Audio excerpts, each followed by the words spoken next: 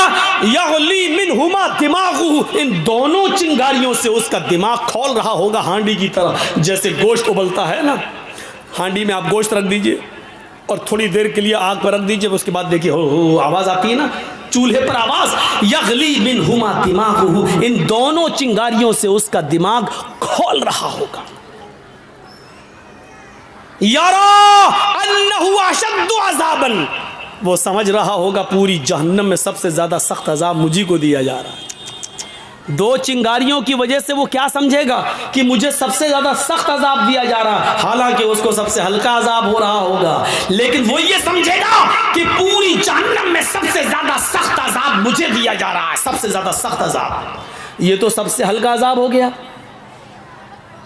اب اللہ جانے سب سے ہلکا عذاب کس کو ملے، کون ہو جس نے سب سے کم گناہ کیے۔ یہ تو سب سے ہلکا عذاب ہو گیا، لیکن سب سے زیادہ سخت عذاب کس کو دیا جائے گا؟ وہاں نام آئے ہیں۔ سب سے زیادہ سخت عذاب کس کو دیا جائے گا؟ وہاں اللہ کے نبی نے نام لیے ہیں۔ ان اشد عذاب یوم القیامت المصورون، آخرت کے اندر سب سے زیادہ سخت عذاب، سب سے زیادہ ہارڈ عذاب اس کو دیا جائے گا جو دنیا میں تصویریں بنایا کرتا ہے، جو دنیا میں تصویریں لیا کرتا ہے۔ کھل کر کیوں نہ کہہ دوں، جو اپنے موبائلوں میں سیلفی لیتا ہے، فوٹو کھینچتا ہے، کسی مولوی کے ساتھ وہ سیلفی لے کر فخر کرتا ہے، اپنی دکان میں مولانا کو بٹھا کے سیلفی لے کے اس کے پرچار کرتا ہے۔ ان اشد عذاب یوم القیامت، ان اشد الناس، سخت عذاب لوگوں میں سب سے زیادہ قیامت کے دن اس کو دیا جائے گا المصورون، جو دنیا میں تصویریں بنایا کرتے ہیں، جو دنیا میں تصویریں لیتے ہیں۔ لو لو بیٹا لو، کھینچو۔ کیا ہو گیا؟ ویڈیو کر رہے ہو؟ یہ نہیں بن رہی ویڈیو۔ آئیے ابھی جرجی صاحب تقریر ختم کریں گے۔ مولانا صاحب ہو گئے جنت الفردوس کے مالک، بہت اچھا، اپنے دوستوں میں شیئر کریں گے، دیکھیے جرجی صاحب سے ملاقات کر کے آئے ہیں، مل کے آئے ہیں۔ یہ چھوڑیے، اپنی آخرت کو برباد مت کیجیے، جلسے کیوں کرواتے ہو؟ اگر یہ سخت بات سننے کے حق میں نہیں سننے کی طاقت نہیں ہے تو جلسے کرانا چھوڑ دو۔